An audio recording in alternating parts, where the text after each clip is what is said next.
Hi friends, welcome back to Knowledge Garden. આજે આપણે ધોરણ 10 ગણિત અસાઇનમેન્ટનો વિભાગ બી અને એમાં પ્રકરણ બીજો જે આપણો રનિંગ છે, ચાલુ છે. આનાથી પહેલાં મેં ભાગ 1 મોકલ્યો હતો. આ ભાગ 2 છે, એની અંદર આપણે બીજા 5 દાખલા કરવાના છે. તો હવે વધુ સમય ન બગાડતા આપણે પ્રકરણ 2 ના બીજા દાખલા જોઈએ. અવયવના પ્રકરણ 2 છે એ તમને વિભાગ એ અને વિભાગ બી માં જ પૂછાય છે, સી અને ડી માં પૂછાતો નથી. તો હવે શરૂ કરીએ આપણે દાખલા નંબર 6. આનાથી પહેલાના વિડીયોમાં મેં તમને દાખલા નંબર 5 સુધી કરાવેલા છે. તો હવે જોઈએ છઠ્ઠો દાખલો. દ્વિઘાત બહુપદીના શૂન્યનો સરવાળો અને ગુણાકાર -1/4 અને 1/4 છે, તો દ્વિઘાત બહુપદી શોધો. હવે જો મેં તમને કીધેલો હતો કે શૂન્યનો જ્યારે સરવાળો તમને કે ત્યારે તમારે શું લખવાનું? સીધો શૂન્યના સરવાળાનો સૂત્ર શું આવે? -b/a. અને તમને આન્સર આપી દીધો છે કે -b/a એટલે એ શૂન્યનો સરવાળો કહેવાય. શૂન્યના સરવાળાનો સૂત્ર -b/a. અને એનો જવાબ કેટલો આપ્યો છે? સરવાળો કેટલો છે? તો -1/4. અને એવી જ રીતે એનો ગુણાકાર, દ્વિઘાત બહુપદીના શૂન્યનો ગુણાકાર, તો શૂન્યના ગુણાકારનો સૂત્ર શું આવે? c/a. અને એ આપેલો છે તમને 1/4. હવે સૌથી પહેલા તમારે જાણવું જોઈએ કે જો બંને સૂત્રમાં એની વેલ્યુ સરખી હોય તો દાખલો સાવ સિમ્પલ રીતે થઈ શકે છે. બંને સૂત્રમાં જુઓ તો એની વેલ્યુ કેટલી છે? સરખી છે. કેટલી છે? 4. તો આપણે લખી શકીએ a બરાબર 4, -b બરાબર -1, આ -b બરાબર -1, પણ બંને બાજુથી માઇનસ કાઢો તો b બરાબર 1 અને c બરાબર પણ 1. હવે દ્વિઘાત બહુપદીનો સૂત્ર શું છે? ax² + bx + c બરાબર 0. હવે એની અંદર a એટલે કેટલા આવ્યા? 4 x², b એટલે 1x.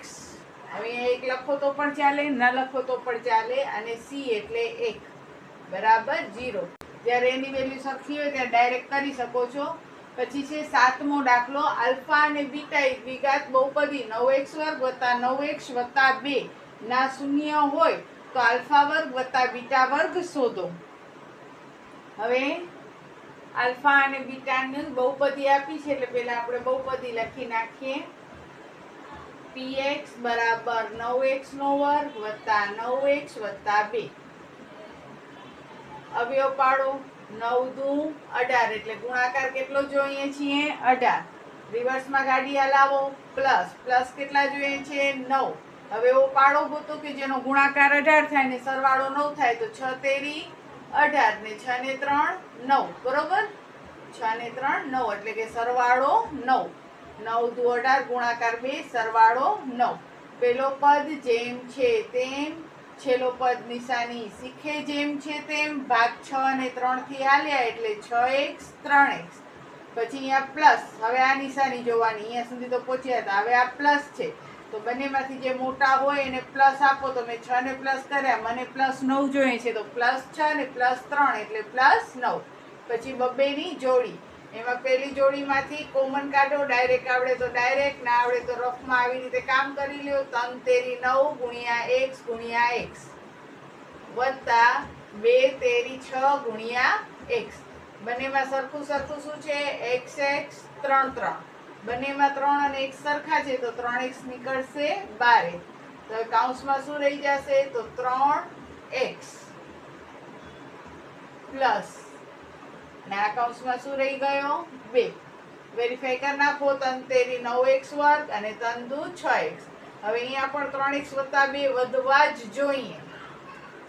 હવે 3x + 2 તમારા વધવા જોઈએ એટલે આપણે કૌંસમાં 3x + 2 કરવાનો. હવે અહીંયા વત્તા તો વત્તા 3x, તો આ 3x જ છે એટલે એને કેટલા અહીંયા લખી નાખવાના? 1, કારણ કે 1 વડે ગુણે તો 3x × 3x ને 2 × 2. બે કૌંસ સરખા છે એક વખત, બાકીનો કચરો બીજા કૌંસમાં એટલે 3x + 1 બરાબર 0. તો આ થયા આપણા અવયવ. હવે આપણને પૂછ્યો શું છે? શૂન્ય શોધી અને આલ્ફા બીટાનો વર્ગ. તો શૂન્ય શોધવું હોય તો શું કરાય? 3x + 2 બરાબર 0, 3x + 1 બરાબર 0. 3x + 2 બરાબર નહીં, આ સાઈડ આવે તો શું થઈ જાય? -2. અને +1 આ સાઈડ આવે તો -1. હવે x બરાબર -2, 3 ગુણાકારમાં, અહીંયા આવે તો ભાગાકારમાં. અહીંયા પણ x બરાબર -1 3 ગુણાકારમાં, તો અહીંયા આવે તો ભાગાકારમાં. એટલે આ તમારા થયા શૂન્ય. હવે પ્રશ્ન થશે શું? આલ્ફા વર્ગ પ્લસ બીટા વર્ગ. તો આ આલ્ફા વર્ગ પ્લસ બીટા વર્ગ. હવે જે પેલો શૂન્ય હોય એને આલ્ફા કહેવાય અને બીજો શૂન્ય હોય એને બીટા કહેવાય. તો આલ્ફા વર્ગ એટલે -2/3 નો વર્ગ અને બીટા વર્ગ એટલે -1/3 નો વર્ગ. 2 નો વર્ગ 4 અને 3 નો વર્ગ કેટલો આવશે? 9. અને માઇનસ છે તો અહીંયા પ્લસ થઈ જશે. 1 નો વર્ગ 1 ને 3 નો વર્ગ 9. હવે આપણે બંનેનો સરવાળો કરવાનો છે. તો અહીંયા જોઈએ કે બંનેના છેદ કેવા આવ્યા? સરખા આવ્યા. જ્યારે છેદ સરખા હોય ત્યારે એક જ વખત લખાય. એટલે 9 9 સરખા છે, છેદ તો એક વખત. તો ઉપર 4 + 1 એટલે કેટલા આવશે? 5. એટલે ફાઇનલી આલ્ફા વર્ગ પ્લસ બીટા વર્ગ એનો આન્સર શું આવશે? 5/9 આવશે. હવે એના પછીનો આપણે 8મો દાખલો જોઈએ. 8મા દાખલામાં આપણને કીધું છે કે શૂન્યનો સરવાળો અને ગુણાકાર -3 અને 2 છે. તો સરવાળો એટલે -b/a. હવે જો આવા દાખલા આવે એટલે તમારે યાદ રાખી જ લેવાનો કે શૂન્યનો સરવાળો છે એટલે આપણે સીધો -b/a જ લખવાનો. અને કેટલું આપ્યું છે? -3. અને ગુણાકાર આપ્યો છે 2 એટલે c/a બરાબર 2. છેદમાં કાંઈ નથી તો શું લખી નાખવાનું? 1. બંનેના છેદ સરખા છે તો ડાયરેક્ટ કરી શકીએ. a બરાબર 1, બંને બાજુથી માઇનસ માઇનસ કાઢો તો b બરાબર 3 ને c બરાબર 2. હવે દ્વિઘાત બહુપદીનો સમીકરણ ax વર્ગ વત્તા bx વત્તા c બરાબર 0. આ સૂત્ર છે દ્વિઘાત સમીકરણનો. હવે x વર્ગ b એટલે કેટલા મળ્યા? 3 ને c એટલે કેટલા મળ્યા? 2. a એટલે 1. બરોબર? તો આ તમારી થઈ ગઈ દ્વિઘાત બહુપદી. હવે જો આ દાખલો છે કે ની રીતથી પણ થાય, કે ધારીને પણ કરી શકાય. બરોબર? પછી જરાક મોટી રીત પડે છે તો તમને આ શોર્ટકટ રીત થશે. તો તમારે આ શોર્ટકટ રીત તમે વાપરી શકો છો. અહીંયા એના સિવાયની બીજી રીત આપી છે. આ દાખલો 3 રીતે થાય છે. જ્યારે છેદ સરખા હોય ત્યારે મેં તમને જે શોર્ટકટ રીત કરાવી એ રીતે પણ થાય છે, આ નિત્યસમની રીતથી પણ થાય છે અને કે ધારીને પણ થાય છે. પણ કે ધારીને દાખલો આપણે ક્યારે મોસ્ટ ઓફ કરતા હોઈએ કે જ્યારે એની વેલ્યુ જુદી જુદી હોય ને ત્યારે આપણે કમ્પલસરી કે વાળી રીત કરવાની, એટલે ભૂલ ન પડે. પણ એની વેલ્યુ સરખી હોય તો તમારો આ રીતથી ઘણો બધો સમય બચી જાય છે. હવે જો અહીંયા મેં બીજી રીત નિત્યસમની કરી છે તો નિત્યસમ લખ્યો x વર્ગ વત્તા alpha plus beta x plus alpha beta. x વર્ગ આલ્ફા પ્લસ બીટા એટલે કે બે શૂન્યનો સરવાળો જે તમને આપ્યો છે કે -3. બંને બાજુથી માઇનસ માઇનસ નીકળી જાય તો આ +3x અને બંને શૂન્યનો ગુણાકાર તો 2. એટલે સીધો x વર્ગ વત્તા 3x વત્તા 2 તમને મળી જાય છે. હવે એના પછીનો દાખલો છે t વર્ગ ઓછા 15 ખાલી શૂન્ય જ શોધવાના છે. તો જો જ્યારે પણ વર્ગ અંદર ને માઇનસની નિશાની હોય, આવી રીતે પણ ક્યારેક દાખલા હોય છે, પણ અહીંયા વર્ગ ક્યાં છે? કૌંસની બારે છે. તો નિત્યસમ બદલી જાય. તો આપણે ગીત ગાવડા તમે શીખવાડ્યું છે, પહેલાનો વર્ગ, છેલ્લાનો વર્ગ, બંનેનો બેવડો ગુણાકાર. પણ અહીંયા એ રીત નહીં થાય. બરોબર? અહીંયા કને વર્ગ અંદર ને માઇનસની નિશાની હોય તો આ દાખલો ઓર સિમ્પલ થઈ જાય. તમારે શું કરવાનું? t વર્ગનો વર્ગમૂળ શું કરવાનો? t આખા કૌંસનો વર્ગ. પછી અહીંયા જે રકમ આપી હોય એનો વર્ગમૂળ કરવાનો ને જો એની વર્ગમૂળ ન નીકળતો હોય તો એને વર્ગમૂળમાં નાખી દો. 15 નો તો કાંઈ વર્ગમૂળ નીકળે નહીં તો વર્ગમૂળ 15 આખા કૌંસનો વર્ગ. પહેલા પદનો વર્ગમૂળ એનો વર્ગ માઇનસ બીજા પદનો વર્ગમૂળ એનો વર્ગ. પછી બંને કૌંસને ભેગા કરો, એકવાર માઇનસથી ને એકવાર પ્લસથી. આના માટે હું તમને ઘણીવાર આ રીતે સમજાવતી હોઉં છું કે જ્યારે પણ વર્ગ અંદર હોય અને માઇનસની નિશાની હોય છે ત્યારે આપણે મોસ્ટ ઓફ શું કરતા હોઈએ છીએ કે પહેલા 22 ને બારે કાઢીએ. એટલે કે t વર્ગનો વર્ગમૂળ t કૌંસની બારે 2, 15 નો વર્ગમૂળમાં 15 કૌંસની બારે 2. તો જો કૌંસની બારે 2 બગડા 22 બોલાય, પણ આપણે તળપદી ભાષામાં 22 બોલતા હોઈએ છીએ. તો આ 22 ને અડ્યા વગર આ 2 ઘરમાં ઘૂસવાનું. જો આ ઘર એટલે આપણા 2 કૌંસ. આ 22 ને અડ્યા વગર આપણે 2 ઘરમાં ઘૂસવાનો, પણ રૂપ બદલીને એકવાર માઇનસથી ને એકવાર પ્લસથી. પણ બગડો ક્યાંય પછી લખવાનો નહીં, 22 ને લખવાનો નહીં, નહીંતર 22 તમારા માર્ક્સ ખાઈ જાય. જો હવે t ઓછા વર્ગમૂળ 15 ને હવે 22 ને ખબર પડી ગઈ, રૂપ બદલાવી નાખો. t વત્તા વર્ગમૂળ 15 બરાબર 0. સિમ્પલ છે એકદમ. હવે t ઓછા વર્ગમૂળ 15 બરાબર 0, t વત્તા વર્ગમૂળ 15 બરાબર 0. માઇનસ વર્ગમૂળ 15 અહીંયા આવે તો પ્લસ અને અહીંયા પ્લસ વર્ગમૂળ 15, અહીંયા આવે તો માઇનસ. જે t ની વેલ્યુ મળે એ જ આપણા શું કહેવાય? શૂન્ય કહેવાય છે. અને હવે લાસ્ટ દાખલો 10મો.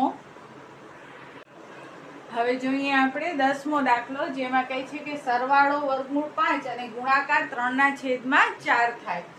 તો સરવાળો એટલે -b ના છેદમાં a, અને એ આપી દીધો છે વર્ગમૂળ 5, છેદમાં કાંઈ નથી એટલે 1. ગુણાકાર તો c ના છેદમાં a અને બરાબર 3/4. હવે અહીંયા જો શું થાય, a ની વેલ્યુ જુઓ, બંને બાજુ કેવી છે? અલગ અલગ છે. અહીંયા a બરાબર 1 છે ને અહીંયા a બરાબર કેટલા છે? 4 છે. તો આપણે k વાળી રીત કરવાની. આના પહેલા પણ મેં જે દાખલા કરાવ્યા હતા, જેમ કે આની અંદર જો બંનેના છેદ સરખા છે, આ જ ટાઈપનો દાખલો હતો, બરોબર. પછી એવી જ રીતે અહીંયા ગુણાકાર અને સરવાળો આપ્યો છે, બંનેના છેદ એક હતા. તો એમાં મેં તમને શોર્ટકટ રીત કરાવી હતી. ધારો તો તમે એની અંદર પણ આ રીત કરી શકો છો. હું એમ નથી કહેતી કે આ રીત ન થઈ શકે. 3 રીત છે, 3માંથી કોઈ પણ રીત કરી શકાય. હા, ઘણા ટીચરો કહેતા હોય છે કે ભાઈ અમે જે કરાવીએ એ જ મેથડ કરો, પણ ગુજરાત સરકાર બધા વિદ્યાર્થીઓને છૂટ આપે છે કે તમને જે રીત ફાવે, જે મેથડ ફાવે એ મેથડ પ્રમાણે લખો. નોલેજ તમારા ટીચરોમાં હોવો જોઈએ કે તમે જે મેથડ લખી છે એ સાચી છે કે ખોટી, સમજી શકે. તો હવે આપણે જોઈએ -b ના છેદમાં a એટલે વર્ગમૂળ 5 ના છેદમાં 1. તો જો આ વર્ગમૂળ 5 છેદમાં 1 અને c ના છેદમાં a એટલે 3 ના છેદમાં 4. હવે અહીંયા બંનેમાં a કેવા છે? જુદા જુદા છે. જુદા જુદા છે એટલે મેં k વાળી રીત અહીંયા કરી, કારણ કે અહીંયા કને પ્રોપર આ જ રીત આપણે કરીએ જેથી પ્લસ માઇનસમાં કોઈ ભૂલ થાય નહીં. તો હવે શું કરવાનું? અંશના છેદમાં અંશ લ્યો, એટલે કે -b ના છેદમાં વર્ગમૂળ 5 અને a ના છેદમાં 1 અને એના બરાબર k ધારો, બરોબર. -b ના છેદમાં 5, જો આ 5 આમે અંશમાં છે, બરાબર ને આ સાઈડ આવે તો છેદમાં આવી જાય. એ છેદમાં છે, બરાબર ને આ સાઈડ આવે તો અંશમાં આવી જાય. એટલે આપણે સિમ્પલ યાદ રાખવા માટે અંશના છેદમાં અંશ બરાબર છેદના છેદમાં છેદ બરાબર k ધારવાના. હવે પહેલી રકમ એટલે કે -b છેદમાં વર્ગમૂળ 5 એના બરાબર પણ k અને a ના છેદમાં 1 એના બરાબર પણ k. હવે આપણે જો b શોધવું હોય તો આ વર્ગમૂળ 5 ભાગાકારમાં છે, બરાબર ને આ સાઈડ આવે તો ગુણાકારમાં. અહીંયા 1 ભાગાકારમાં છે, અહીંયા આવે તો ગુણાકારમાં. હવે જો -b બરાબર વર્ગમૂળ 5k, પણ આપણને b કોઈ દી માઇનસ ન જોઈએ, એટલે -b છે કેને લેશું? વર્ગમૂળ 5 ને. એટલે b બરાબર વર્ગમૂળ 5k અને a બરાબર 1k. પછી આ તો આપણે સરવાળામાંથી એટલું શોધી લીધું. સરવાળામાંથી આપણને a અને b બંને મળી ગયા. કઈ રીત કરી? અંશના છેદમાં અંશ બરાબર છેદના છેદમાં છેદ બરાબર k. પહેલી રકમ બરાબર k, બીજી રકમ બરાબર k અને b ને અલગ કરી નાખ્યા તો આપણને b મળ્યો. અહીંયા a ને અલગ કરી નાખ્યા એટલે એક ભાગાકારમાં છે, અહીંયા ગુણાકારમાં લઈ આવ્યા, એને એકલો કરી નાખ્યો તો એ મળ્યા. હવે ગુણાકારથી શરૂ કરીએ તો c ના છેદમાં a બરાબર 3 ના છેદમાં 4. હવે અહીંયા k ધારવાની જરૂર નથી, કારણ કે c પછી a, તો a ની વેલ્યુ તો તમારા કને છે જ. કેટલી છે? 1k. તો a ની વેલ્યુ હું શું લખી નાખીશ? 1k. c ખબર નથી ને બરાબર 3 ના છેદમાં 4. k ગુણ્યા 3 એટલે 3k છેદમાં 4 એટલે c કેટલા થયા? 3k ના છેદમાં 4. હવે મારા કને a, b અને c ત્રણેયની વેલ્યુ મને મળી ગઈ છે. એટલે દ્વિઘાત બહુપદીનો સમીકરણ મૂકીશ ax2 + bx + c બરાબર 0. a એટલે 1x એટલે કે 1k એટલે kx નો વર્ગ, પછી વત્તા b માઇનસમાં મળ્યું છે એટલે કૌંસમાં માઇનસ વર્ગમૂળ 5k અને પાછળ x. c એટલે 3k છેદમાં 4 બરાબર 0. બધે પદમાંથી k ને k કાઢી નાખ્યો કોમન, એટલે રહ્યો શું? x2 ± વર્ગમૂળ 5x વત્તા 3 ના છેદમાં 4. હજી આ વાયડો સમીકરણ છે, બરોબર. છેદ આવે છે તો આપણે શું કરવાનું? પેલો છેદ ટાંકી નાખવાનો. તો આ 4 છે, આ x2 ને ગુણે, જો પેલો છેદ ટાંકી નાખો, જે છેદ દેખાય બાકીને જે ઢાંક્યો છે એને ગુણશે એટલે 4x નો વર્ગ. પછી આનો છેદ ઢાંકો તો 4 વર્ગમૂળ 5x. આનો છેદ ઢાંકો, એકે છેદ દેખાતા નથી એટલે 3 ના 3 બરાબર 0. હવે આ k અહીંયા જે કોમન કાઢ્યો છે બરાબર ને આ સાઈડ આવે તો k 0 ભાગ્યા k થઈ જાય, એટલે k ની વેલ્યુ શું થઈ જાય? 0, બરોબર. પણ અત્યારે જ્યારે અહીંયા હોય ત્યારે k not is equal to 0. આ લખવો કે ન લખવો એ જરૂરી નથી. તમારો આ ફાઇનલ જવાબ આવો જોઈએ 4x2 - 4 વર્ગમૂળ 5x વત્તા 3 બરાબર 0. તમારી આ દ્વિઘાત બહુપદી કહેવાય. તો આવી રીતે મેં તમને આ શૂન્ય શોધવાની 3 રીત કરાવી છે. તમને જે મગજમાં બેસતી હોય, જે સરળ લાગતી હોય એ રીતથી તમે દાખલા કરી શકો છો. તો અહીંયા કને પ્રકરણ 2 અસાઇનમેન્ટનો જે વિભાગ બી હતો એ આપણો કમ્પ્લીટ થાય છે, પૂરો થાય છે. નેક્સ્ટ વિડીયોમાં આપણે પ્રકરણ 3 જે વિભાગ A, B, C અને D ચારે ચારમાં પૂછાય છે, એટલે બહુ IMP ચેપ્ટર છે, એનો વિડીયો આપણે શરૂ કરશું. ત્યાં સુધી બધાને જય હિન્દ, જય ભારત. સૌ ભણે, સૌ આગળ વધે. બાય.